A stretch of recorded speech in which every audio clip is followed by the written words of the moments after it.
నీళ్లు నిధులు నియామకాలు ఈ 3 కోణాలతోటే ఉద్యమం మొదలైంది.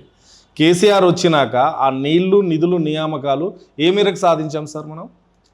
ఆ నినాదాలను వాడుకున్నారు కానీ దాన్ని పరిపూర్తి చేసే ప్రయత్నం అయితే చేయలేదు సార్. ఆ నినాదాల పేరుతో కాళేశ్వరం కట్టిండ్రు సార్. ఆ నినాదాన్ని అడ్డం పెట్టి చూపించి పాలమూరు రంగారెడ్డి కట్టిండ్రు. కానీ ప్రాజెక్టుల డిజైన్లు పూర్తిగా తెలంగాణ అవసరాలను తీర్చేవిగా లేవు సార్.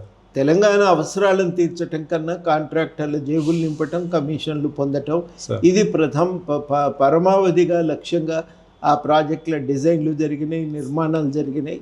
అందువల్ల అయింది ఏంటంటే కాళేశ్వరమేమో ప్రధానంగా ఆడున్న సమస్య ఏంటంటే అది తిప్పిపోతల కిందికి వరద పోతుంటుంది, తిప్పి మళ్ళీ పైకి పోయటం, మళ్ళీ వరద వస్తుంది, మళ్ళీ తిప్పిపోయటం, అంతకు మించి అది ఇంకొకటి లేదు. అందుకని 4-5 ఏళ్ల కాలంలో వాళ్ళు 100 TMCలు కూడా తోడలేకపోయినరు. ఇందులో కూడా అధిక భాగం కిందికి వదిలిండ్రు. కొంత నీరు మాత్రమే వాస్తవానికి కాలువల ద్వారా సాగుకు అందింది. ఇక పాలమూరు రంగారెడ్డి ఎత్తిపోతల పథకానికి వస్తే దాన్ని జూరాల్లో మొదలు పెడితే కరెక్ట్గా ఉండేది. జూరాల దగ్గర నీళ్లు మనం తోడుకొని వాడుకుంటే ఏమవుతుందంటే దానివల్ల నీటి ఎద్దడి ఉన్న పడమటి రంగారెడ్డి, నారాయణపేట ఈ ప్రాంతానికి, పడమటి మహబూబ్ నగర్కి నీళ్ళు అందేది. నారాయణపేట జిల్లా కానీ ఇప్పుడు ఉన్నటువంటి ఆ కొడంగల్ ప్రాంతానికి కానీ, అదేవిధంగా రంగారెడ్డి జిల్లాలో నీటి ఎద్దడి కలిగిన వికారాబాద్ లాంటి ప్రాంతాలకు కానీ, పరిగి ప్రాంతానికి కానీ నీళ్ళు అందేవి. ఆ పని చేయకపోగా తూర్పు దిక్కు నుంచి శ్రీశైలం నుంచి నీళ్లు తోడుకునే ప్రయత్నం చేసిండ్రు.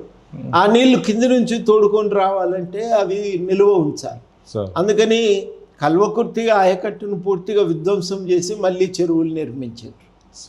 ఆ చెరువులు నిర్మిస్తే పైసలు ఖర్చు పెరిగినాయి, అవి పూర్తి కాలేదు. ఆ చెరువులు పూర్తి కాలేదు, ఆ నిర్మాణం కూడా ఆశించినట్టుగా సాగలేదు. ఇవన్నీ కూడా పాలమూరు రంగారెడ్డి వల్ల మనకు కలిగినటువంటి సమస్యలు. ఈ సమస్యల వల్ల ఏమైందంటే ఎంత ఆయకట్టు అయితే మనం సృష్టించుకోవలసి ఉండేనో అంత సృష్టించుకోలేకపోయాం. గోదావరి అంటే 2 రోజులు ఆలస్యమైన ఏం కాదు, కానీ కృష్ణ మీద మన నీళ్లు తోడుకునే ప్రక్రియను వేగవంతంగా పూర్తి చేయకపోతే మెల్లమెల్లగా పూర్తిగా ఆంధ్ర ప్రాంతం తనకున్న హక్కుగా చూపిస్తుంది ఈ నీళ్ళన్నింటినీ. అది తెలంగాణకు వచ్చే ప్రమాదం. ఈ ప్రమాదాన్ని గుర్తెరిగి జాగ్రత్త పడితే చాలా బాగుండేది, కానీ దాన్ని గుర్తించలేదు. గుర్తించకపోవటం వల్ల ఏమైందంటే కృష్ణానది నీళ్లను వాళ్ళు అవసరం లేదు తెలంగాణ కన్నట్టుగా చూసారు. మనకెంతనండి 299 TMCలు మనకిస్తే మిగిలినవి 500 TMCలు వాళ్ళే తన్నుకపోయినారు. వాళ్ళే మళ్ళించకపోయినాక ఇంత నష్టం కదా. వాస్తవానికి మనం కూడా మన ప్రాజెక్టులను వేగంగా పూర్తి చేసుకుని నీళ్లు తోడుకోవటం మొదలు పెడితే మన వాటా మనకు దక్కేది.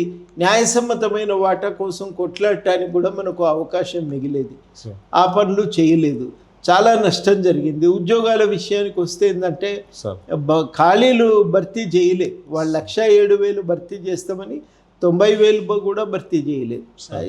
అట్లా జరిగింది. అది మేము ఉద్యోగ నోటిఫికేషన్లు ఇచ్చినాం, ఇప్పుడు వచ్చిన కాంగ్రెస్ వాళ్ళకి పోస్టింగ్స్ ఇస్తుంది అంటారు సార్. భర్తీ చేయగలరు 10 ఏళ్ళు అధికారంలో ఉన్నప్పుడు దిగిపోయే ముందు ఎన్నికల కోసం నోటిఫికేషన్లు ఇస్తే ఎట్లా కుదురుతుంది? అవి కూడా మేమే ఇచ్చినాం అన్నట్టు ముందు ఇవ్వాలి కదా, ముందు ఇచ్చి భర్తీ చేయాలి కదా. పేపర్లు లీక్ అయినాయి, ఇచ్చిన అనుకున్నటువంటి ఉద్యోగాలు రాలేదు.